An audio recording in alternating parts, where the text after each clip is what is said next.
자리에서 모두 일어나셔서 이 아침에 우리에게 주실 하나님 말씀을 함께 읽겠습니다. 요한복음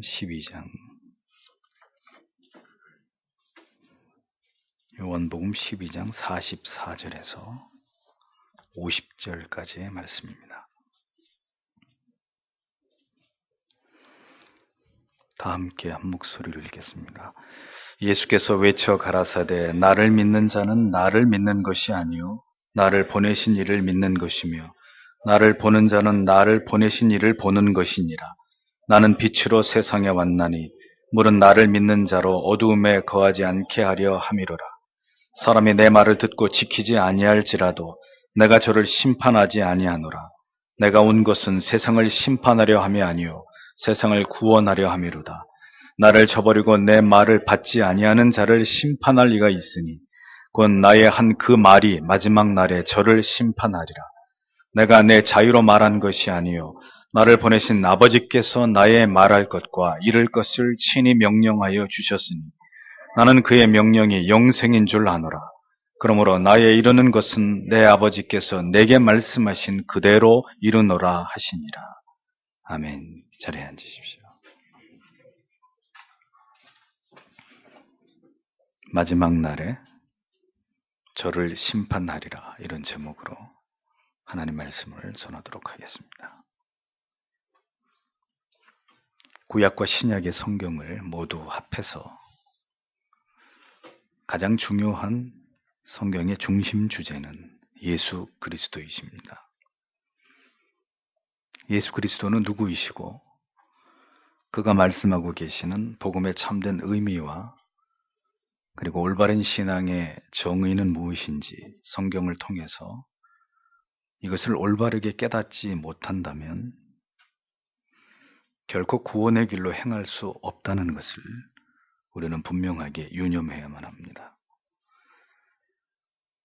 성경은 성경이 말씀하고 있는 진리를 신자가 올바로 깨닫고 올바른 지식에 근거한 믿음을 갖게 될 것을 수없이 강조하고 또 우리에게 주문하고 있는 것을 볼 수 있습니다.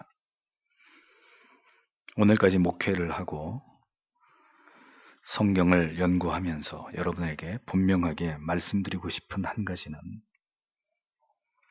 너무도 많은 사람들이 교회 안에는 머물고 있지만 참된 구원과 구원에 이르는 올바른 지식과 그리고 올바른 믿음 없이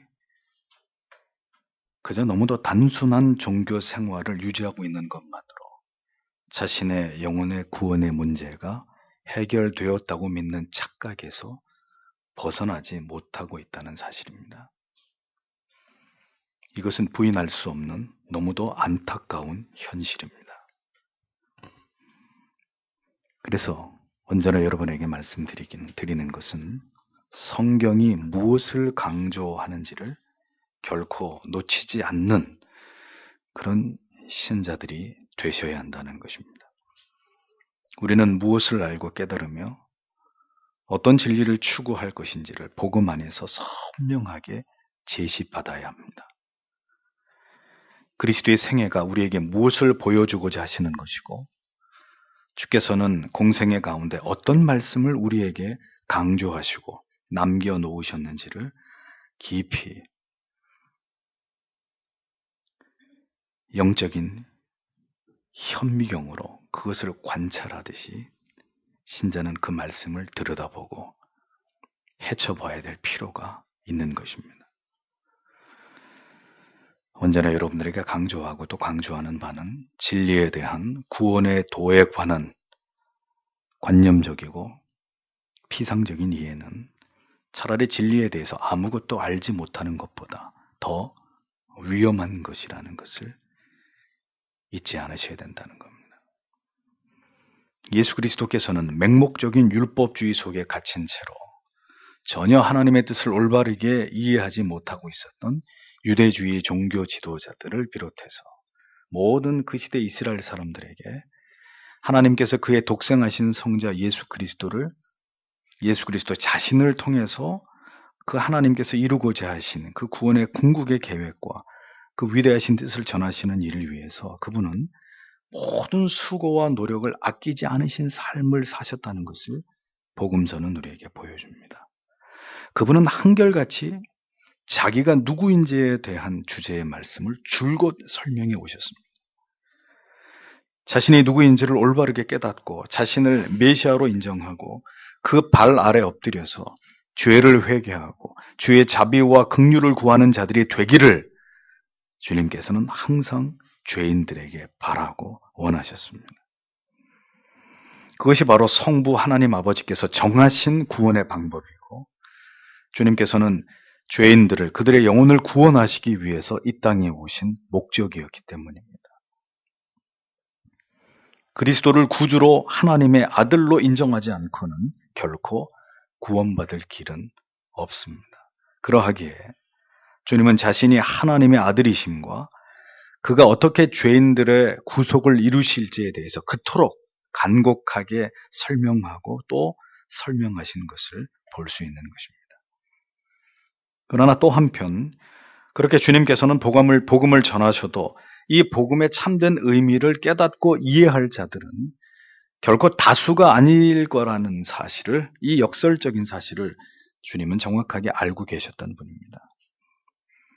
그렇지만 이 복음은 결코 소멸되지 않고 모든 시대 하나님의 택하신 자녀들에게 전파될 것이고 그들이 이 복음을 믿어 주의 길로 행할 것을 아셨기 때문에 주님께서는 그 모든 생애 속에서 충분하게 그리고 넘치도록 메시아의 사명을 완수해 내시고 이제 그 마지막을 준비하고 계신 것을 보게 되는 것입니다.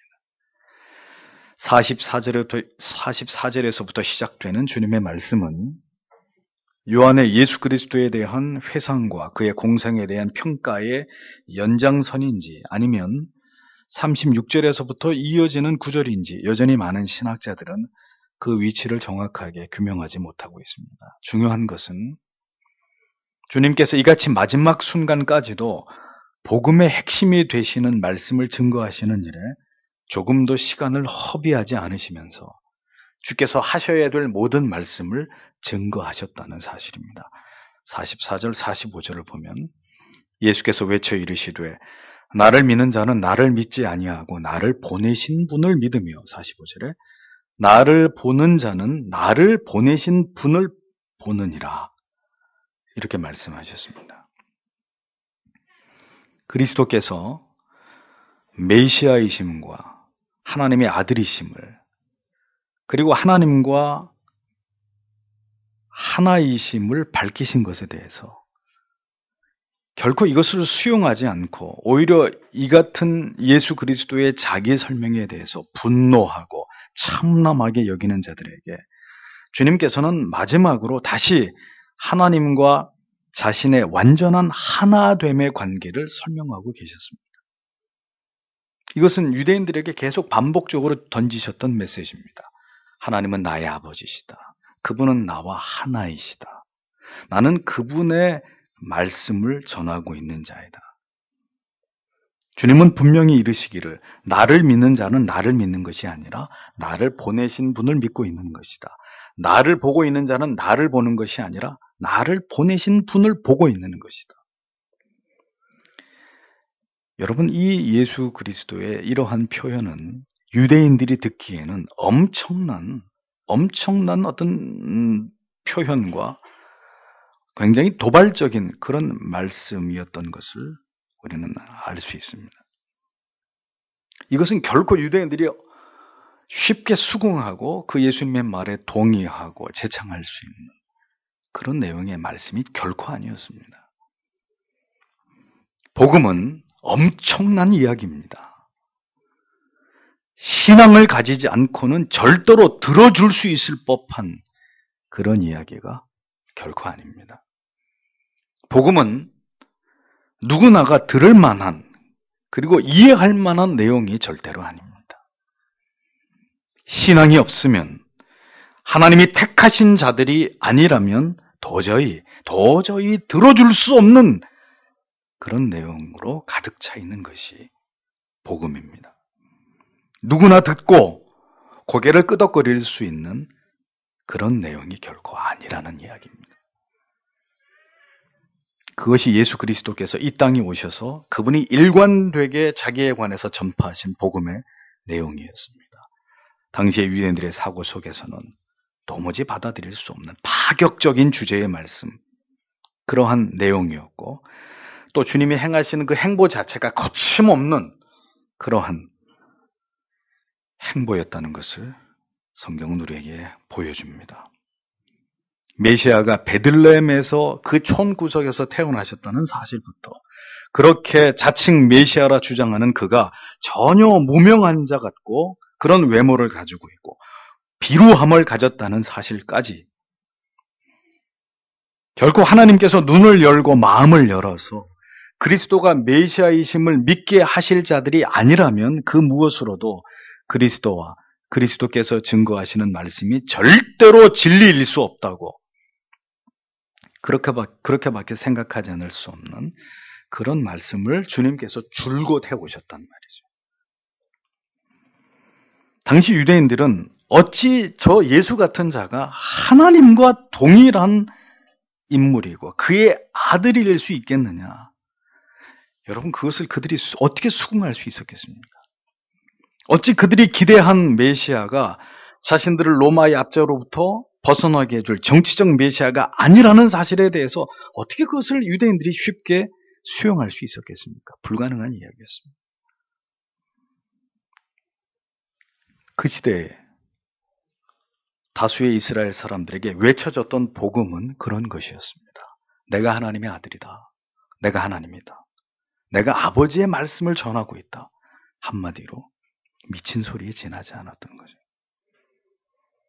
온갖 비웃음과 조롱만이 난무하고 멸시와 천대를 받으실 수밖에 없는 그리스도의 주장과 설득은 그렇게 전혀 사람들에게 받아들여지지 않는 가치였단 말입니다. 이 시대도 마찬가지입니다. 복음의 가치, 복음의 영향력은 그때와 다름없이 여전히 이 시대의 절대 다수의 사람들에게는 경멸과 비웃음거리밖에 되지 않는 주제입니다. 주의 은혜가 아니고서는 도저히 깨달아지지 않고 들려지지 않는 복음을 가지고 이 시대의 교회들은 온갖 재주를 부리고 있는 것이죠. 신작은 불신작은 모두 감동을 받고 동의를 할 수 있는 그런 내용으로 복음을 변질시키고 재가공해서 모두가 좋아하는 복음으로 둔갑시켜버렸습니다. 어떤 부분에서는 그 구수한 표현과 감정을 건드리는 그런 내용들이 불신자들이 들어도 눈물을 흘리고 배꼽을 잡게 만드는 그런 설교를 구사하는 설교자가 이제는 방송에까지 출연해서 스타가 되는 시대가 되어버렸습니다. 복음이 그런 것입니까? 그렇게 누구나 들어도 유익하고 즐겁고 부드럽고 교양 있어 보이고 그 어떤 종교와도 소통이 가능할 것처럼 여겨지는 복음의 가치가 과연 그런 정도가 전부일까요? 이 시대 교회는 살아남기 위해서 중대한 과오를 저지르고 있는 것입니다. 주님께서도 그렇게 하지 않으셨고 그의 제자들과 사도들도 일찍이 시도한 적이 없는 전혀 새로운 복음 전파의 패러다임을 가지고 그것이 그 시대의 교회의 사명인 것처럼 이상한 방법들을 시도하고 있습니다.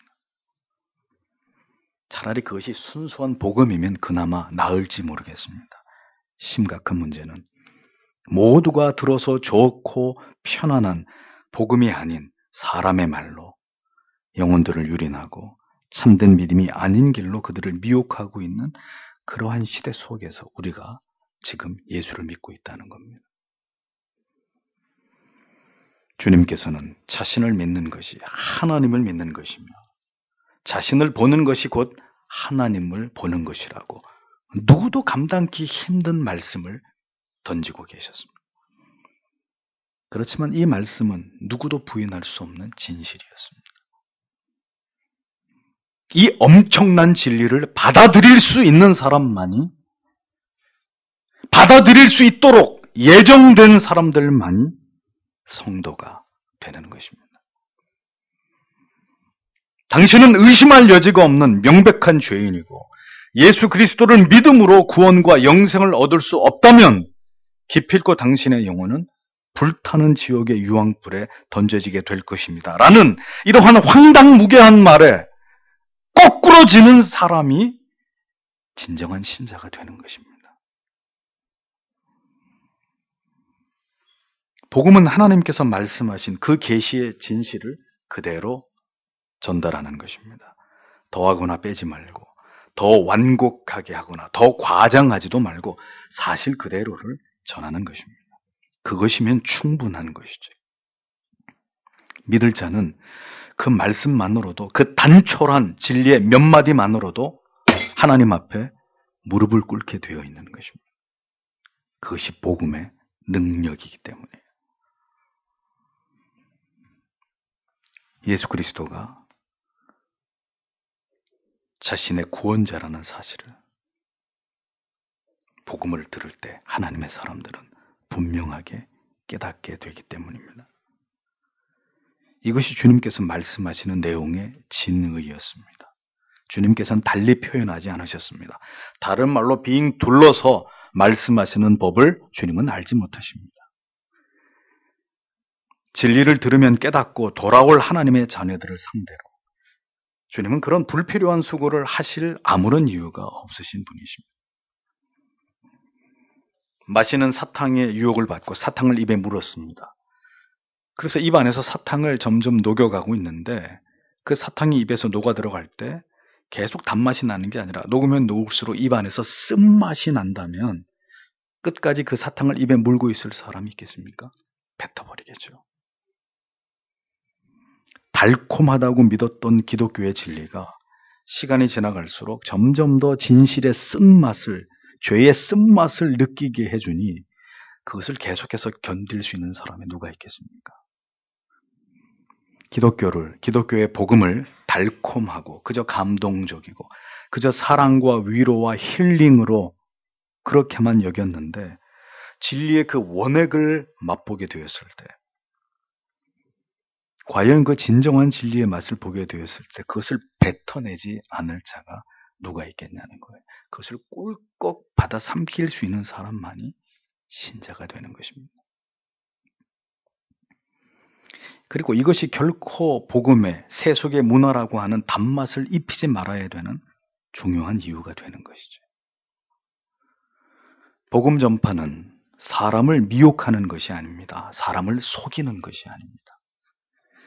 복음은 교회를 다니면 행복해지고 마음이 편안해지고 즐거워진다는 사탕발림이 결코 아닙니다.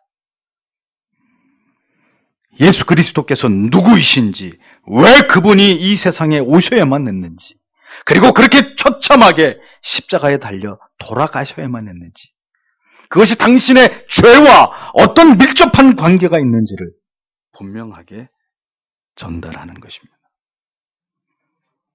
그래서 감히 나 같은 죄인을 위해서 하나님께서 그의 아들께서 행하신 그 위대한 일들 앞에서 눈물을 펑펑 흘리면서 오열하게 만드는 것. 하나님이 나의 아버지이시고 예수 그리스도만이 나의 구주 되심이 그 진실된 고백을 그 영혼으로부터 받아내고야 마는 것. 그것이 바로 우리가 진실된 복음을 전하는 이유이고 목적인 것입니다. 주님의 말씀은 모두 사실이었습니다. 하나님의 자기 현현이 바로 그분의 아들 메시아이셨습니다. 하나님의 나타나심이 바로 인간의 모습으로 이 세상에 오신 아들을 통해서였습니다. 하나님께서 활자가 되신 것이 바로 그분의 말씀인 성경입니다. 예수 그리스도를 통해서 하나님을 보고 하나님을 믿는 자들이 진정한 그리스도인이듯이 지금 이 시대는 이 참된 복음, 이 원색적인 복음을 통해서 주님과 하나님을 배웁는 자들이 진정한 하나님의 자녀들, 참된 신자들인 것입니다. 주님께서는 자신의 가치를 스스로 이렇게 이어서 설명하셨습니다. 그리고 자신이 오신 목적을 분명하게 말씀하셨습니다. 46절을 보면 나는 빛으로 세상에 왔나니 이것은 누구든지 나를 믿는 자는 어두움에 거하지 아니하게 하려 함이로다. 이렇게 말씀합니다. 주님께서는 자신을 빛으로 이 세상에 오셨다고 소개하셨습니다. 이러한 그리스도의 자기소개는 요한복음 1장에서부터 시작된 표현이었습니다. 빛으로 오셨다는 의미는 이 세상은 어둠이었다는 전제에서 출발하는 것이죠. 밝고 환한 환경은 빛을 필요로 하지 않습니다. 어두움만이, 칠흑 같은 어두움만이 빛을 필요로 할 뿐이죠. 그렇지만 이 세상은 자신이 어두움 가운데 있으면서도 빛을 필요로 하지 않았습니다. 그리고 마침내 빛이 임했어도 그 빛을 결코 알아보지 못했습니다. 어두움에 길들여진 눈은 밝은 빛의 눈부심을 견뎌낼 수 없듯이 어두움 속에 깊이 길들여진 죄악된 인생들과 이 세상은 메시아의 출현을, 그 복음의 시작을 달가워하지 않았고 그것을 알려고 하지도 않았습니다. 그것은 지금도 마찬가지입니다. 저와 여러분들이 그렇게 영적인 소경된 자들이었고 흑암으로 가득한 영혼과 마음을 가졌던 죄인들이었습니다. 그 소망 없는 죄인들을 구원하시고자 하신 성부의 의지와 성자의 순종이 마침내 우리를 그 흑암에서 빛으로 인도하신 것입니다. 그 성령의 예수 그리스도가 나의 구주이심을 믿어지게 하시는 생명의 역사가 우리를 하나님의 자녀 되게 하신 것입니다. 모두가 나의 열심이 아니었고 그분의 열심이었습니다. 하나님의 열심, 그분의 무한하신 사랑과 전적인 은혜의 결과였던 것이죠. 나를 믿는 자로 어두움에 거하지 않게 하려 함이로다. 그 의지와 주권과 주체는 죄인으로 전적으로 타락하고 부패한 이 우리가 아니라 그분 하나님에게 처음부터 있었던 것입니다. 어두움 속에서 살아갈 어리석고 미천한 인생들이었습니다. 그대로 두었다면 죄 가운데 살아가다 짐승처럼 이기적이고 탐욕적인 자기 사랑으로 똘똘 뭉쳐서 그렇게 살다가 죽어서 지옥불에 던져질 그런 인생들이었습니다. 그런데 그분이 횃불을 들고 밤에도 잃은 자녀를 찾는, 잃은 양을 찾는 그 목자의 심정으로 우리를 찾으시고 그 빛 앞으로 하나하나 불러들이시는 것입니다. 어두움에 거하지 않게 하려는 것은 나의 의지가 아니었고 그렇게 메시아의 의지이셨다는 것을 잊지 말아야 합니다. 전적인 구주의 의지, 하나님의 의지이셨습니다. 그분의 계획이고 그분의 계획의 실행이었고 그 계획이 마침내 이루어진 결과가 바로 저와 여러분의 구원인 것이었다는 거죠. 이것이 하나님의 자녀된 우리가 영원히 노래하고 찬양하고 감사해야 되는 이유가 된다는 것입니다. 하나님의 이 죄인들을 찾으시고 그들을 구원으로 부르시는 구속의 역사는 지금도 지속되고 있습니다. 그것을 뭐라고 얘기하죠? 구속사라고 얘기합니다. 모든 택하신 자기 백성들의 구원이 완성되는 그날이 바로 이 구속사의 종지부가 찍히는 날이 되는 것이죠. 그분이 이제 심판의 주로 재림하시는 그 날이 되는 것입니다. 그러니 그 날이 임할 때까지 택자 구원의 완성의 그 시기가 도달할 때까지 그리스도의 열심은 지속되고 있는 것입니다. 단 한 사람도 낙오되지 않고 남겨지지 않도록 택하신 자기 백성들을 모두 구원에 이르게 하고야 마시는 그 자녀들을 찾으시는 하나님의 역사는 지금도 계속 이어지고 있는 것이라는 겁니다. 47절에 이 같은 예수 그리스도의 의지가 잘 설명되어 있습니다. 사람이 내 말을 듣고 믿지 아니할지라도 내가 그를 심판하지 아니하노라. 나는 세상을 심판하러 오지 아니하고 세상을 구원하러 왔노라. 이렇게 주님은 말씀하셨습니다. 어두움에 거하지 않도록 하시기 위해서 주님이 이 세상에 오셨지만 세상은 그런 주님을 결코 환대하지 않았습니다. 그렇지만 주님께서는 그렇게 자신의 말을 그리고 자신을 믿지 아니할지라도 지금은 내가 그들을 결코 심판하지 않을 것이다. 이렇게 말씀하셨습니다. 말씀을 유의해서 보십시오. 사람이 내 말들을 듣고 지키지 아니할지라도 이렇게 기록되어 있습니다. 예수님께서 복음을 전하던 시대를 생각해 보십시오. 지나온 요한복음의 말씀을 거슬러 생각해 보십시오. 주님의 말씀을 들은 자들, 표적을 본 자들, 이적을 경험한 자들 결코 적지 않았습니다. 그렇지만 주의 말씀을 듣고도 그 이적을 보고도 그 표적을 경험하고도 예수 그리스도를 진정한 메시아로 믿은 자들은 소수에 지나지 않았습니다. 듣고도 믿지 아니하는 자들, 그들도 지금은 심판하시지 않으시겠다고 말씀하셨습니다. 참된 신자이든 거짓된 신자이든 바른 믿음이든 유사한 믿음이든 모든 것에 대한 판단은 결론은 지금 하시는 것이 아니라 마지막 때에 하시겠다고 주님은 말씀하셨습니다. 아직 복음이 전파되고 있고 바른 진리가 전해지고 있고 지금은 심판이 아닌 복음을 통해서 하나님의 백성들을 구원하고 그들을 빛으로 인도해야 될 그 때가 아직은 남아있기 때문입니다. 그것이 주님의 논리입니다. 돌아오기를 기다려주시고 또 참아주시고 인내해 주시는 때가 있다는 것이죠. 지금이 바로 그 기간입니다. 그렇게 하시는 이유는 단 하나, 하나님의 택하신 모든 백성들을 모두 다 구원으로 인도하시기 위해서입니다. 도무지 복음을 믿으려 하지 않고 듣고자 하지 않고 우리가 볼 때는 이 세상에 정말 그 끝을 향해서 달려가고 있는 듯이 보여도 여전히 역사의 수레바퀴가 돌고 있는 이유는 아직 아버지의 집으로 돌아와야 될 자들이 이 시대 속에 남아있기 때문입니다. 아직은 심판이 아니라 구원의 때, 건져 올려야 할 때이기 때문에 아직은 채워져야 될 영혼이 다 채워지지 않았기 때문에 역사는 계속 진행되고 있는 것입니다. 그러나 그 문은 때가 되면 서서히 닫히기 시작하고 마침내는 완전히 닫히게 되는 날이 오게 될 것입니다. 구원의 때가 있으면 심판이 시행되는 마지막 날이 그때가 분명히 올 것이라는 것을 결코 잊지 말아야 되는 것이죠.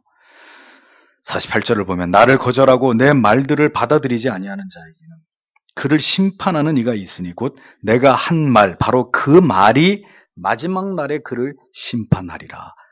주님은 무겁고 두려운 말씀을 하셨습니다. 심판하러 오신 것이 아니라 그 준엄한 심판이 우선이 아니라 먼저는 구원이 먼저라고 주님은 말씀하셨습니다. 반드시 진리 앞에 순종하고 구주를 믿음으로 구원에 이르게 하는 것이 하나님의 뜻이라고 말씀하셨습니다. 그러나 그럼에도 불구하고 끝까지 이러한 하나님의 뜻을 거부하는 자들이 있다는 것을 역시 주님은 또다시 밝히고 있습니다. 그들이 누구냐? 먼저는 예수 그리스도를 거절하는 자들입니다. 그리고 주님이 하신 말씀을 끝까지 받아들이지 않는 자들입니다. 여러분, 성경을 통틀어서 가장 큰 죄, 결코 사함을 받을 수 없는 죄가 뭐죠? 성령 회방죄입니다. 이 죄는 구체적으로 바로 복음을 거부하는 죄를 의미하는 겁니다. 예수 그리스도를 그가 하나님의 아들이시며 그는 인성과 신성을 가지신 분으로 우리 죄를 위해 십자가에 달려 죽으시고 다시 부활하셔서 하나님의 우편 보좌에 계심을 믿지 않고 부정하고 이에 다른 주장을 하는 자들이 모두 그리스도를 부정하는 자들. 다음은 그의 말씀을 받아들이지 않는 자들이 심판의 대상자라고 말씀했습니다. 그들은 누구입니까? 예수를 믿지 않고 그리스도의 복음을 우스갯거리로 여기고 있는 자들인가요? 아닙니다. 그런 자들이 아닙니다. 그런 자들만을 의미하는 것이 아닙니다. 예수 그리스도께서 말씀하신 그 구원을, 그 믿음을 온전히 믿지 않는 모든 자들, 즉 성경이 말씀하고 있는 그 신앙의 기준을 가지고 하나님을 신앙하고 있지 않는 모든 자들, 성경이 말씀하고 있지 않은 것을 만들어내서 그것마저 진리인 양 그렇게 신봉하고 그것을 따라가는 모든 교회와 교인들은 역시 동일하게 하나님의 말씀을 거부하는 자들이 되는 것입니다. 하나님께서는 하나님의 말씀과 하나님을 동일하게 여기십니다. 따라서 하나님의 말씀을 경히 여기고 그 말씀의 가치와 권위를 훼손하는 것은 하나님을 경히 여기고 하나님의 영광을 실추하는 것과 동일한 죄가 되는 것입니다. 주께서는 그렇게 메시아를 거절하고 복음을, 하나님의 말씀을 받아들이지 않는 자들에 대해서 주께서 하신 말씀, 그 말씀이 마침내 마지막 날에 그들을 심판하게 될 것이다. 이렇게 말씀합니다. 그 말씀이 뭡니까? 내 말이 마지막 날에 심판할 것이다. 그 말씀이 뭐예요? 복음이에요. 믿는 자는 영생을, 믿지 않는 자는 영벌을 주께서 이미 선포하신 그대로 그 기록된 복음의 내용이 그대로 성취되어서 심판으로 이루어지게 될 것이라고 주님은 그렇게 분명하게 말씀하셨습니다. 요한복음 안에서만 주께서는 이미 여러 번 이 구원의 복음에 관해서 그리고 심판에 관해서 분명하게 말씀하셨습니다. 요한복음 3장 18절 저를 믿는 자는 심판을 받지 아니하는 것이요 믿지 아니하는 자는 하나님의 독생자의 이름을 믿지 아니하므로 벌써 심판을 받은 것이니라. 요한복음 3장 36절 아들을 믿는 자는 영생이 있고 아들을 순종치 아니하는 자는 영생을 보지 못하고 도리어 하나님의 진노가 그 위에 머물러 있느니라. 요한복음 5장 24절 내가 진실로 진실로 너희에게 이르노니 내 말을 듣고 또 나 보내신 이를 믿는 자는 영생을 얻었고 심판에 이르지 아니하나니 사망에서 생명으로 옮겼느니라. 이렇게 기록되어 있습니다. 이 외에도 복음서 전체에서 주님께서는 여러 차례에 걸쳐서 분명한 복음과 그리고 하나님의 심판에 관해서 뚜렷하고 선명하게 이 내용을 전달하셨습니다. 가장 큰 죄는 이러한 말씀을 통한 하나님의 주엄하신 경고와 설득을 모두 외면한 것입니다. 왜 이처럼 간곡히 말씀하시는 주님의 말씀을 거부한 것일까요? 주님께서는 그 이유도 말씀하셨습니다. 요한복음 10장 26절 27절에 너희가 내 양이 아니므로 믿지 아니하는도다. 내 양은 내 음성을 들으며 나는 저희를 알며 저희는 나를 따르느니라. 분명하게 말씀하셨죠. 주님의 양, 하나님의 택하신 자녀가 아니기 때문에 복음을 받아들이지 않는다는 것입니다. 그 복음을 믿는 믿음의 진정성이 없다는 것입니다. 복음을 받아들이지 않는 자, 기독교와 기독교의 진리를 혐오하는 자, 기억하십시오. 그 사람은 반드시 지옥에 떨어지게 될 것입니다. 복음에 대해서 마음이 열려 있고 복음을 듣는 것을 싫어하지는 않습니다. 그렇지만 세상에서의 번영과 성공은 여전히 포기할 수 없는 가치이고 여전히 진정한 두려움의 대상은 하나님이 아니라 세상에 가공할 위력이라면 그 사람 또한 천국에 들어가기에 합당한 사람은 아닐 뿐입니다. 날마다 겸손히 십자가 아래서 자신이 죄인임을 고백하면서 그러므로 은혜 주시기를 간절히 사모하고 그 은혜로 말미암아 담대하게 세상에서 믿음을 지키면서 하나님의 계명을 지켜 살아가기에 최선을 다하는 사람들, 그들이 바로 신자이고 영원한 천국을 소유하고 소망하는 자라는 것을 우리는 분명하게 기억해야 하는 것입니다. 왜 말씀이 심판하신다고 하셨을까요? 왜 말씀이 그들을 심판한다는 표현을 하셨을까요? 수많은 날들이 지나가고 그 날들이 스쳐 지나가는 동안에 멸망의 심판에 이를 자들은 하나님의 말씀을, 예수 그리스도의 복음을 수없이 구원의 도에 대해서 외쳤던 설교자들의 진리의 외침을 모두 묵살하고 거부하고 무시했기 때문입니다. 창세 이후로 지금까지 하나님의 속성 가운데 하나는 말씀하시는 하나님입니다.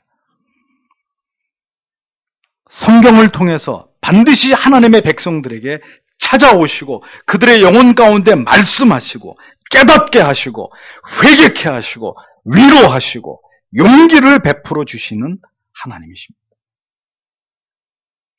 마지막 순간에도 그 말씀을, 그 언약을 의지하면서 눈을 감을 자들이 바로 하나님의 백성들인 참된 성도들입니다. 그래서 하나님의 사람들은 어떤 일이 있어도 뭘 붙들고 늘어지는 사람들이냐? 하나님의 말씀을 붙들고 살고 지고 하는 사람들입니다. 그러나 하나님의 선택 밖에 있는 사람들은 결코 하나님의 말씀을 좋아하지도, 그 말씀에 대한 어떤 거룩한 호기심도, 그리고 그 말씀으로 인해서 지불해야 되는 어떤 고난이나 불이익도 모두 거부하는 사람들입니다. 그것이 마지막 날에 그들이 심판을 피할 수 없는 명백한 이유가 되는 것입니다. 수없이 많은 날 말씀을 들으십시오, 깨달으십시오, 그 말씀을 붙들고 몸부림치며 사십시오 외쳤어도 우스갯소리로 농담처럼 여기면서 살아왔던 그 많은 날들의 결과가 결국 그 말씀에 의한 심판에서 그가 벗어나지 못한다는 것입니다.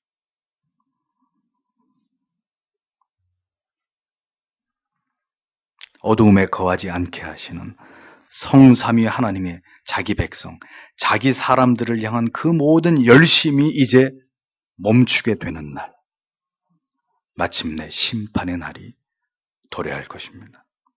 성도는 그 마지막 날을 바라보면서 살아가는 사람들입니다.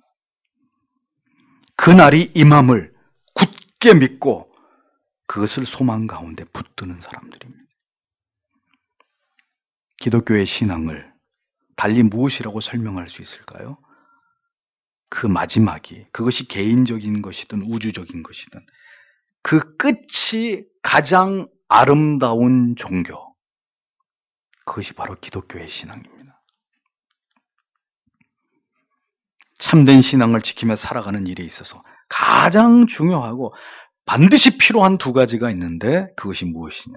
하나는 종말신앙, 하나는 부활신앙. 끝이 있다는 것을 분명하게 인식하는 것입니다. 죽을 날이 우리에게 다가오고 있음을, 하나님 앞에 샘해야 될 날이 우리에게 시시각각으로 다가오고 있다는 것을, 그 하나님 앞에 서야 하는 날이 지금도 우리에게 찾아오고 있다는 것을 아는 것입니다. 여러분, 불신자들이 죽음과 그 이후에 대해서 더 많은 생각을 할까요? 아니면 신자들이 죽음과 내세에 대해서 더 많은 관심과 사유를 할까요? 누굴까요? 신자들이죠.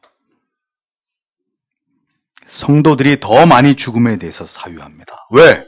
그들은 내세에 대한 많은 말씀을 들었기 때문에, 또 그 내세를 믿고 있기 때문에, 또 때때로 죽음에 대해서 자신이 아직 준비되지 않음에 대한 자책과 두려움을 가지고 있기 때문에 이 죽음에 대한 주제, 내세에 대한 주제는 신자들이 더 많이 사유하는 것입니다. 불신자들은 죽음에 대한 깊이 있는 상념 자체를 거부합니다. 죽음의 영역에 대해서는 심각하게 생각하려고 하지 않는 사람들이 저 사람들입니다. 죽음이란 주제가 불신자들에게는 절대로 달가운 것이 아니고 또 뭐 궁금하거나 그다지 걱정되는 문제가 아니기 때문입니다. 그들에게는 오직 오늘이 중요할 뿐이죠. 지금 살아있는 이 순간만이 그들에게는 의미 있을 따름이기 때문입니다. 우리는 신자이기 때문에 죽음을 생각하는 거죠. 그 이후에 대해서 사유하고 기대하고 바라고 또한 자신의 삶을 돌아보면서 죽음에 대한 준비가 되어 있는지 천국과 지옥의 주제에 대한 진지한 상념에서 성도는 절대로 벗어나지 못하는 것입니다.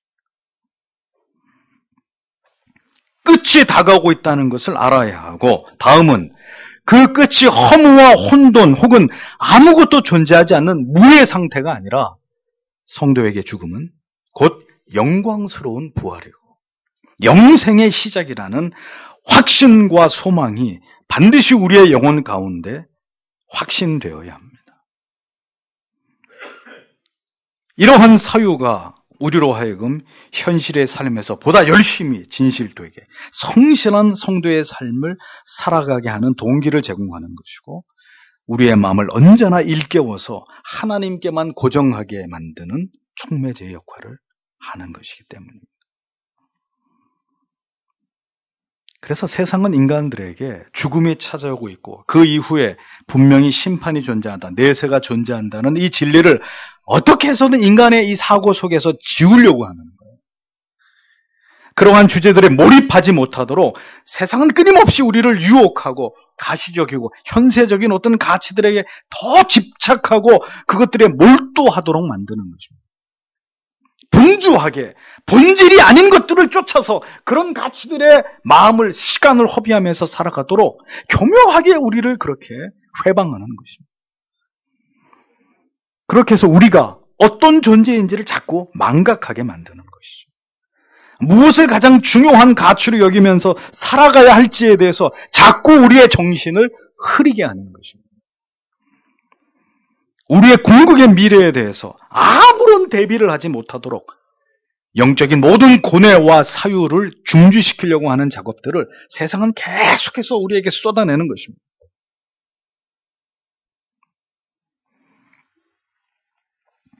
그래서 신자는 때로 잠을 자는 시간조차도 어떤 쾌락에 몰입하면서 사고를 멈추고 그것에 깊이 빨려 들어가는 것에 대해서도 이것은 너무나 무가치한 일이라고 여기면서 그것을 스스로 안타깝게 여기는 생각들이 우리에게 반드시 필요한 것입니다.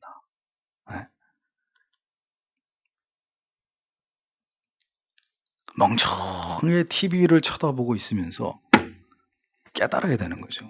왜 내가 지금 이렇게 이것으로 시간을 허비하고 있는가? 정신없이 게임을, 우리 어린 지체들 거기에 빠져들어가지고 시간이 어떻게 흘러가는지, 이게 밥때가 됐는지 그렇게 몰입하고 있는 자신을 한데 쥐어박으면서 내가 지금 무엇에 이렇게 소중한 시간을 하나님을 알아가게 해도 영적인 총기를 가지고 뭔가 하나님을 사유할 그런 시간도 우리 인생이 부족한데 내가 이런 것들로 시간을 다 버리고 있다니, 이런 생각들이 문득문득 우리에게 들어야 되는 것이죠. 우리의 주어진 모든 시간을 총동원해서 하나님을 알아가고 하나님을 섬기고 하나님의 기뻐하시는 일들을 이루어가는 일에 집중하기에도 우리의 인생은 너무 짧은 것입니다.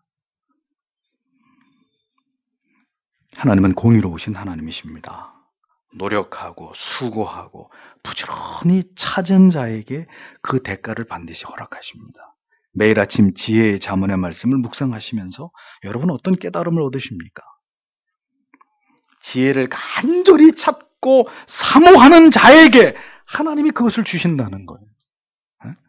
간절히 그 가치를 얻기 위해서 하나님의 지혜의 말씀 속에서 그것을 찾아내기 위해서 거기에 몰두하고 집중하고 거기에 모든 것을 쏟아붓는 사람에게 하나님이 말씀을 통해 그에게 지혜를, 명철을 주시겠다고 말씀하시는 거죠. 다른 것으로 시간 다 허비하고 영적인 긴장 풀어버리고 세상의 유의에 몰두할 여유가 우리에게는 허락되어 있지 않다는 영적인 긴장이 늘 우리에게 필요하다는 것입니다. 오해하지 마십시오. 여러분들에게 휴식을 하지 말라는 뜻이 아닙니다. 뭘 하시든 간에 이 사유의 끈을 붙들고 내가 어떻게 살다가 하나님을 배워야 할지를 늘 생각하는 성도가 되셔야 된다는 거죠. 여러분, 이 시대를 보십시오. 불신자들처럼 살아가는 교인들과 무개념의 성직자들이 점점 더 증가하고 있습니다. 복음의 영광을 다 가리워버리고 심각하게 훼손하고 있는 그런 시대입니다. 기독교가 종교적인 기능과 그 역할을 전혀 감당하지 못하는 그런 시대를 맞이하고 있습니다. 왜 교회와 신자들에게 이러한 영적, 도덕적, 윤리적 해이가 일어나게 된 것인가? 세상은 어떻습니까? 왜 점점 더 해결할 수 없는 수많은 난제들 속에서 점점 더 미궁으로 빠져들고 있습니까? 이 모든 원인이 어디에 있는 것입니까? 그 이유는 단 하나. 복음이 뒤로 물러가 버렸기 때문입니다. 성경에 대한 올바르고 정교한 지식과 그 깨달음에 근거한 믿음이 점점 더 소멸되어 가고 있기 때문입니다. 이 시대와 인간에 의해서 지배되는 어떤 철학적 사조의 흐름 자체가 절대적 진리를 거부하고 모든 것을 상다화해서 그 지엄하신 진리의 권위를 전부 다 짓밟아 버렸기 때문입니다.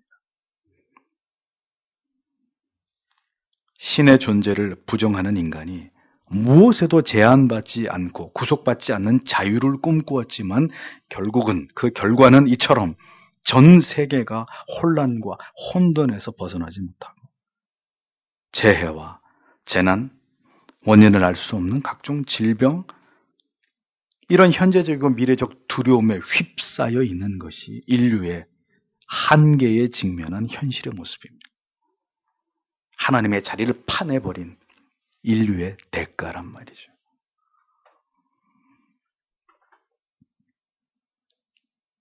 끝이 있다는 것을 아는 것은 불행이 아닙니다. 축복입니다.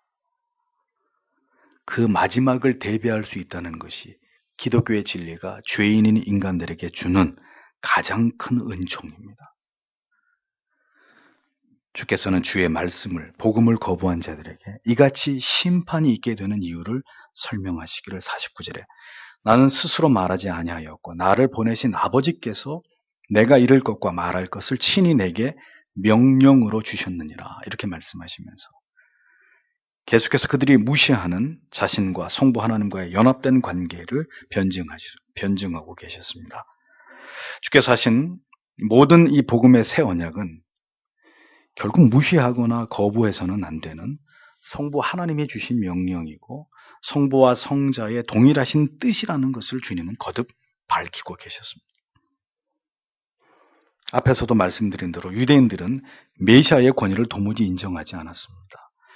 예수께서 자신이 하나님의 아들이심과 하나님과 하나임을, 자신의 증거하신 모든 말씀이 곧 하나님의 명령임을 선언한 이 부분에 대한 반감이 유대인들에게는 가장 극심했었습니다.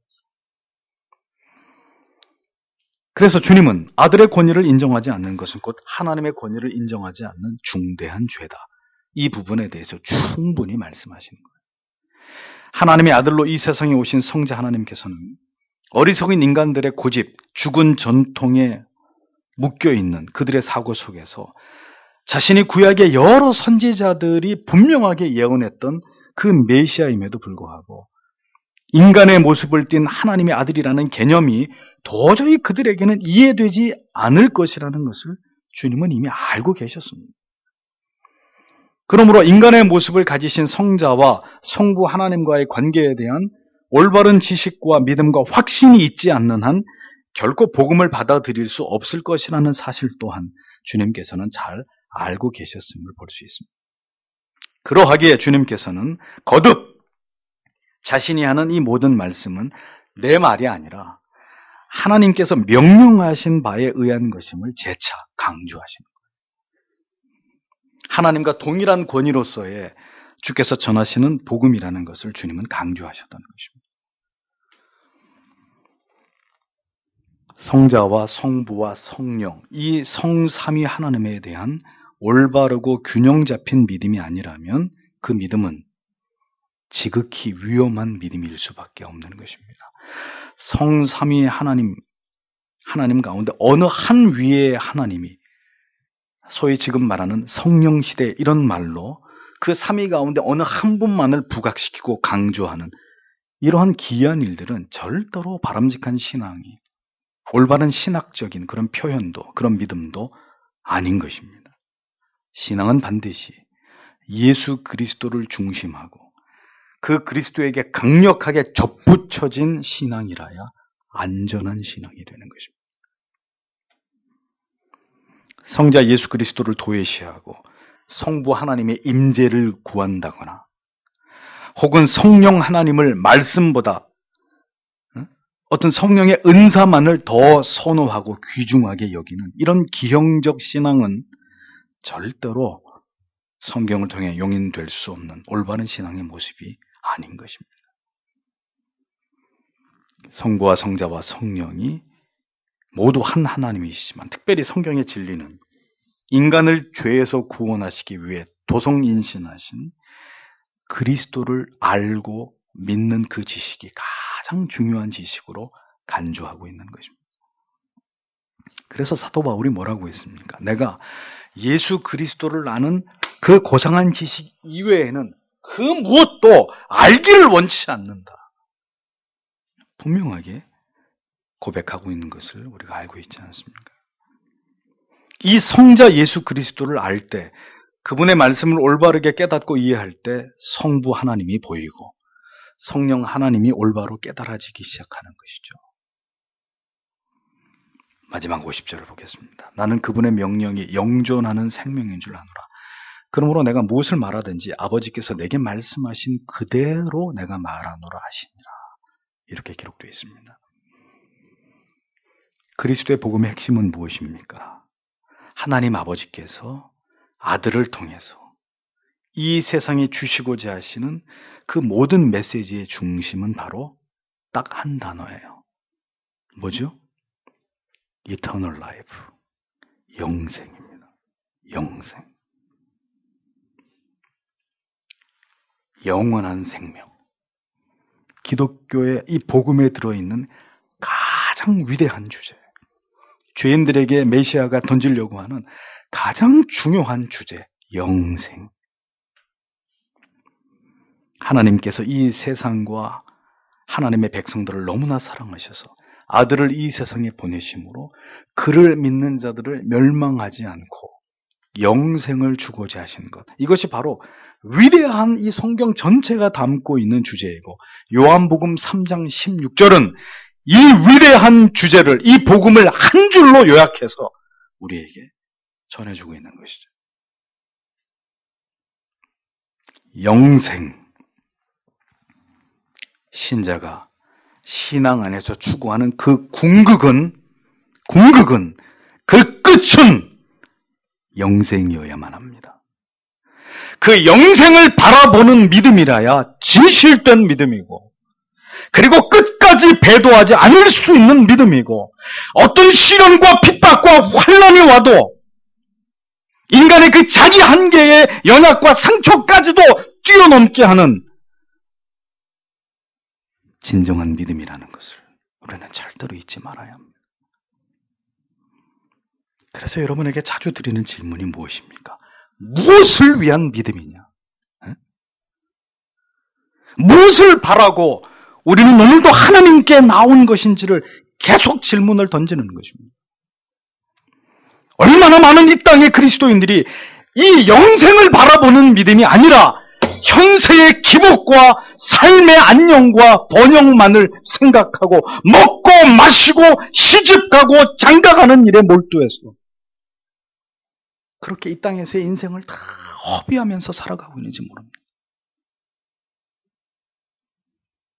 내세를, 그 마지막에 영광과 영생을 바라보지 못하는 믿음은 단언하건대 성경이 말씀하고 있는 그 복음과 그 영생의 진리를 추구하고 있는 믿음이 아니라고 저는 단언합니다.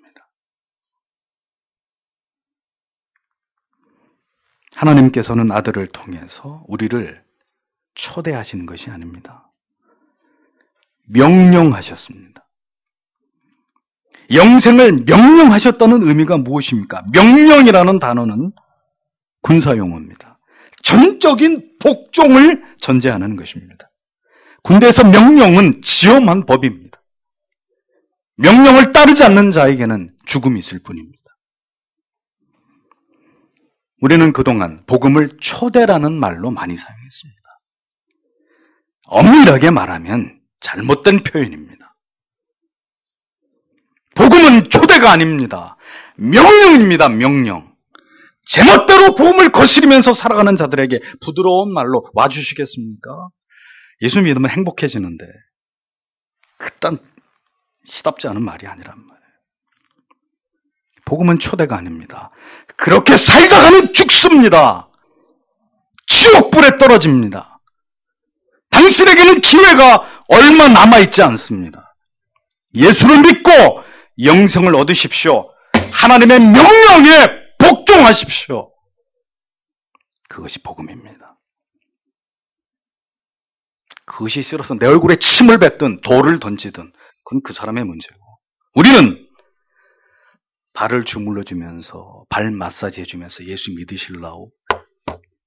아니란 말입니다. 수지침이나 이렇게 해주면서 믿으면 영생이고 믿지 않으면 영벌에 처할 것이라는 명령, 그러니 반드시 믿으라는 아들을 통한 구원의 명령을 하나님께서는 2000년 전에 이 세상에 전달하신 것입니다.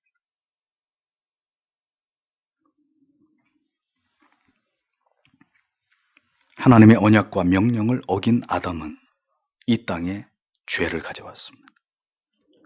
순종하신 두 번째 아담 예수 그리스도께서는 다시 생명을, 영생을 가지고 오셨습니다. 그리고 이제 그분은 아버지의 명령을 두 번째로 다시 전달하십니다. 믿고 영생을 얻어라. 아들을 믿는 그 믿음으로 하나님이 주시는 영생을 얻으라고 오늘도 말씀을 통해서 우리에게 외치고 계시는 것입니다. 복음은 초대가 아닙니다. 문이 점점 닫히고 있습니다.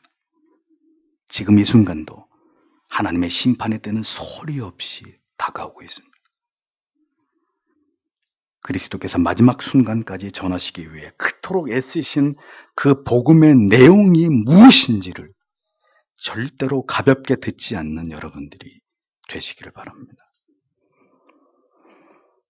구원코자 하시는 주의 뜻이 아직 이 땅 가운데 머물고 있을 이때에 여러분과 여러분의 사랑하는 가족들의 영혼이 모두 그리스도의 품에 돌아와야 되지 않겠습니까? 오늘도 그것을 위해서 주님 앞에 간절히 기도하시는 여러분들이 되시길 바랍니다. 기도하겠습니다.